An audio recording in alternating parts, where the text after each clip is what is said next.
Hi, hello. Okay, so let me explain how I got to the Pareto chart and what I did with the data. And the thing is, the data is very hard to find the information because of the way the data is put it, and pretty much, um, and also it's very hard to filter through Excel. So what I did is, so what happened is most of the time people in surveys they input the data in a way that's very hard to kind of filter and find information. So since here we have just the count of totals, admissions, in the case you have different dimensions for the data. So you have two different things. You have the ID, that means the person that filled that survey, and then you have another dimension in the same column that is positive, negative, mixed, or neutral. So it's very hard in a same column have two different types of information, right? And what I want to find out is the total of negatives. You want to filter for each dimension. In this case, is admissions, rooms, and so forth. So what I did, I got this data. I put it in an Excel to make easy for everyone. So here I created an Excel table. It's not even a table, just information with columns. I gave a source ID that's like a unique identifier. Yes, a unique identifier for each column. The reason that I had to give a unique identifier is because the case ID. So when you input data for your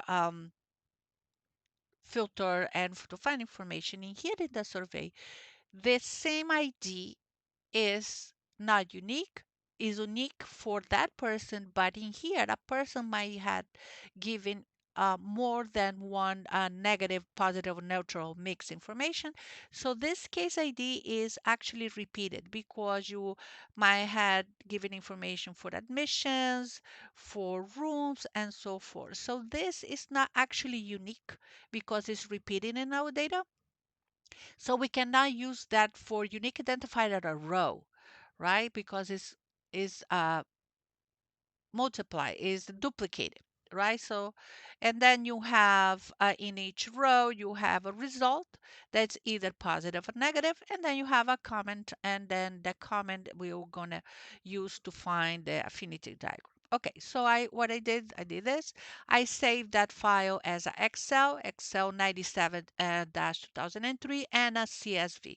So you have two different types of files to work with because there's many platforms that you can upload the data to do this.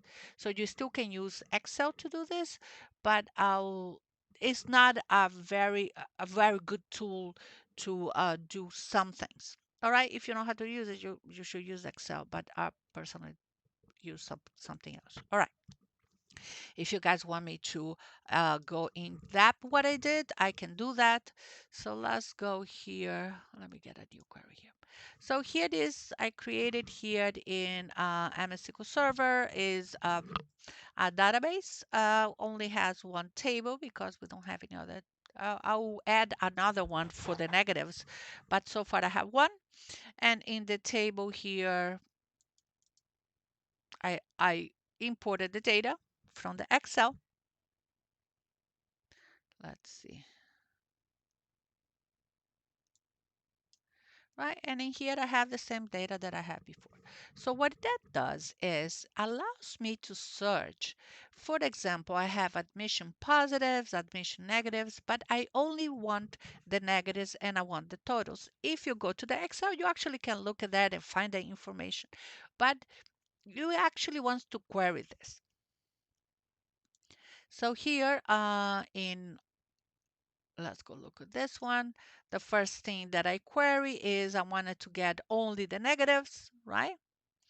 Here's the negatives. And also I can find the total of the negatives. So if I go here, that I did.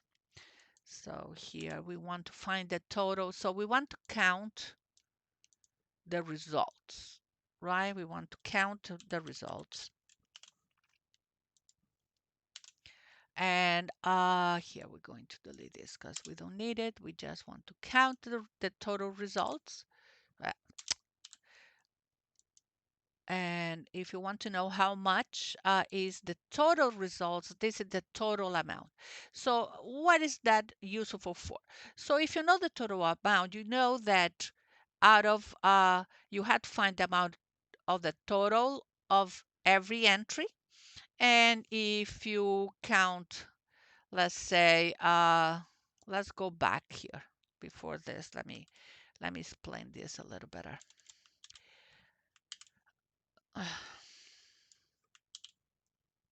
You can skip to the part that you want. So I want to count actually the source ID. You can actually look at the data for this, but I wanted to, I like the harder way. Okay, so the first thing I want to do, I know that I have, if I count the source ID, I have the results. Here, the total results means the 100% of my survey, right? The entries of my survey is 676. I believe that's correct. You can always double check. And then now, out of that, right? I want to count the results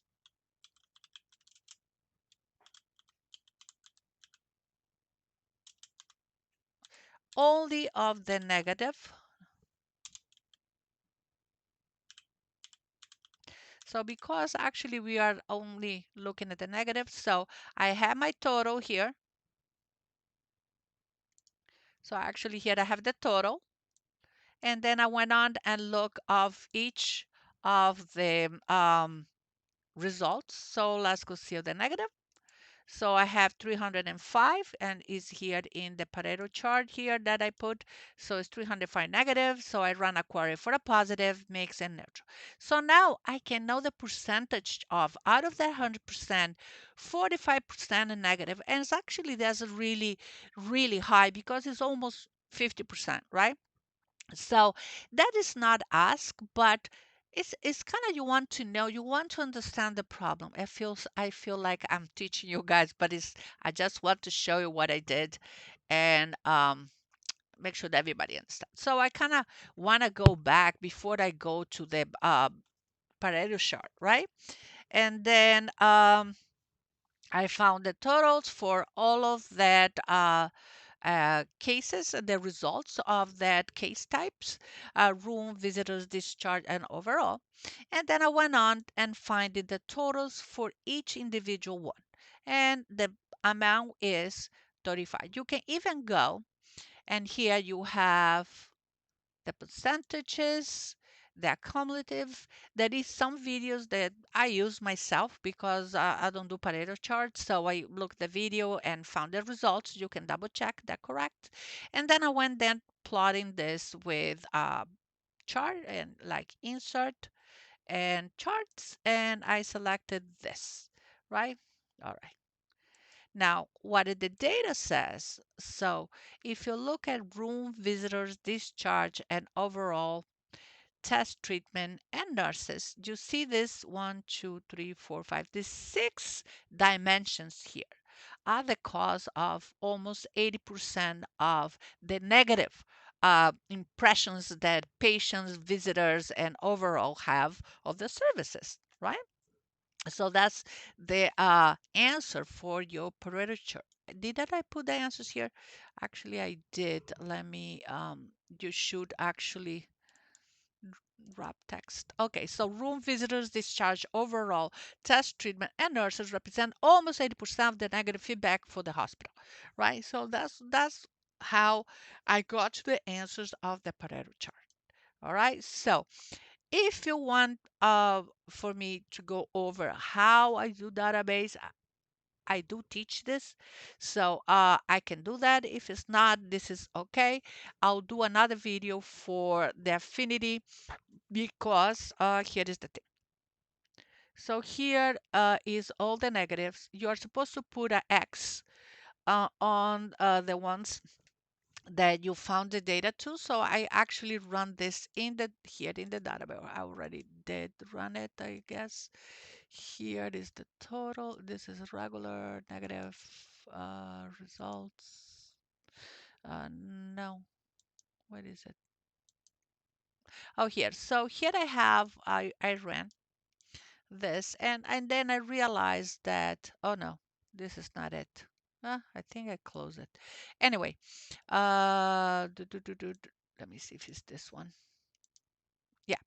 So I actually run this and then I look of, for example, this ID 220AA0A1 has two negatives, room and discharge. So if I go to this uh, ID and I go to find and plot that ID there and I say find all, right? I can see that right here I can see that he has discharge and room as the negative, right? So, and then you go to the next and so forth. So I already did all of this. So I found base in all the dimensions. Now you can actually go, next step will be to look how many negatives each of them have. All of these dimensions have for discharge and everything, and see and eliminate it, leave it only 7, eliminated the ones who have less impact. So that would be the next step. I had to actually plot this into the SQL Server. You can actually look at the data counting and kind of realize and do use Excel to do that. I particularly like to do in MS SQL Server. I'll do that later, and I don't know if you guys need that. And I'll plot the affinity graph, and my plot for the infinity graph might be wrong, might need more input, but since I cannot actually give too much input on Saturday because I don't know what time we're going to meet and what I'm going to be doing, I wanted to get ahead and then you guys can modify if you need to. I hope that helps.